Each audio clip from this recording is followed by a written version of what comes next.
রাজধানীর মোহাম্মদপুরে বিয়ের প্রলোভন দেখিয়ে নারী সহকর্মীকে একাধিকবার ধর্ষণ করেছেন আশফাক করিম শাওন। তিনি কুমিল্লার বরুড়া উপজেলার জোরপুকুরিয়া ইউনিয়নের রেজাউল করিমের একমাত্র সন্তান। মোহাম্মদপুরের বছিলায় টিপটপ কুরিয়ার সার্ভিস লিমিটেড নামে একটি প্রতিষ্ঠানে চাকরি করতেন আশফাক করিম শাওন। সেখানে ৩ বছরের বড় এক নারী সহকর্মীর সাথে বন্ধুত্বের সম্পর্ক তৈরি হয় তার। এক পর্যায়ে ২০২৪ সালের ১৪ ফেব্রুয়ারি মেয়েটিকে প্রেমের প্রস্তাব দেন। প্রথমে প্রস্তাবে রাজি না হলেও নানা কৌশলে সহকর্মীকে রাজি করান আশফাক করিম শাওন। এরপর বিয়ের প্রলোভন দেখিয়ে একাধিকবার ধর্ষণ করেন। এই ঘটনায় ভুক্তভোগী নিজে বাদী হয়ে ২০২৪ সালের ১০ মে রাজধানীর মোহাম্মদপুর থানায় একটি মামলা করেন। মামলার বরাতে জানা যায় ২০২৩ সালে একই অফিসে চাকরির সুবাদে নারী সহকর্মীর সাথে পরিচয় হয় আশফাক করিম শাওনের। ধীরে ধীরে গড়ে ওঠে বন্ধুত্ব।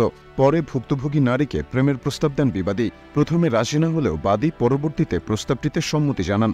এরপর কয়েকদিন বিভিন্ন জায়গায় ঘুরে বেড়ান দুজন। এক পর্যায়ে নারী সহকর্মীকে শারীরিক সম্পর্কের প্রস্তাব দেন শাওন, কিন্তু ওই নারী প্রস্তাবটিতে রাজি হন না। পরে বিবাদী তাকে বিয়ের প্রস্তাব দেন।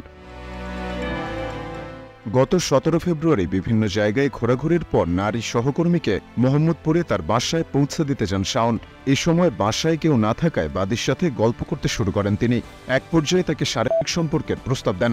এ প্রস্তাবে রাজি না হয়ে বিবাদীকে বাসা থেকে চলে যাবার অনুরোধ করেন ভুক্তভোগী নারী।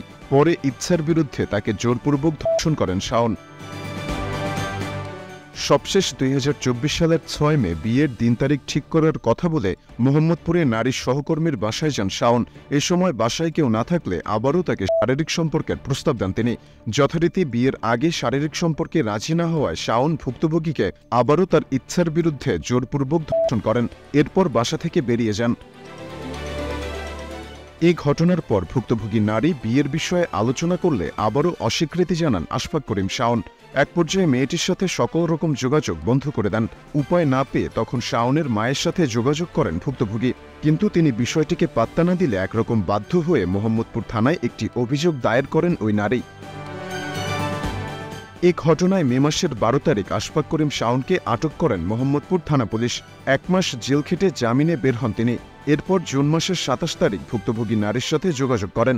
৩০ তারিখ দেখা করে তাকে বিয়ে করবেন জানিয়ে মামলা তুলে নিতে বলেন, কিন্তু ভুক্তভোগী জানান বিয়ে না করলে তিনি মামলা তুলবেন না। এরপর তার সাথে সমস্ত রকম যোগাযোগ বন্ধ করে দেন শাওন।